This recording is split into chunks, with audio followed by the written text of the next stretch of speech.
With the wintry weather on our doorstep, a lot of people have questions about their morning and afternoon commute. Will there be delays on GO Transit? Well, I'm going to bring you somewhere that not a lot of people have access to. In fact, the location is top secret, but we're going to go inside the GO Transit Control Center.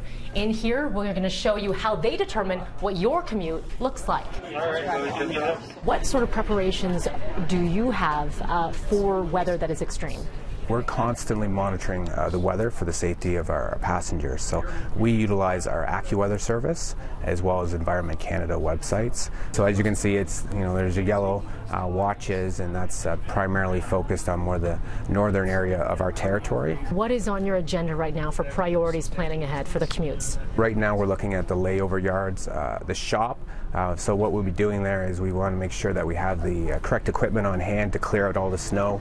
We want to make sure that our platforms are clear, so we make sure that we're staffing appropriately. We want to make sure that crews have enough time to operate their trips, so we're advancing crews a little bit for tomorrow in preparation for some of the weather that's going to hit us.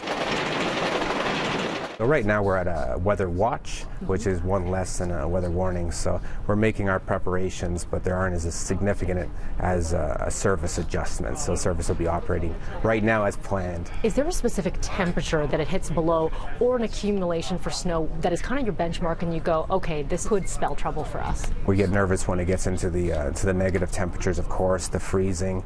Freezing, it's more the precipitation, the freezing precipitation and the snow that affects us more so than the actual really cold temperatures. Typically the threshold that we're looking at is about 15 centimeters or greater. Oftentimes we'd have that 15 centimeters or greater accompanied by fierce winds, freezing rain. So if we have all those elements at the same time, that's going to result in a bad kind of situation for us. Give yourself a little bit more time. Obviously take your time walking down the platforms. We will be clearing them, but just take a little bit of an extra cautious step. Your best bet is to sign up for GO Alerts on your smartphone. Of course, you can tune into breakfast television first thing in the morning to see what your morning commute will look like. Melanie Ng, City News.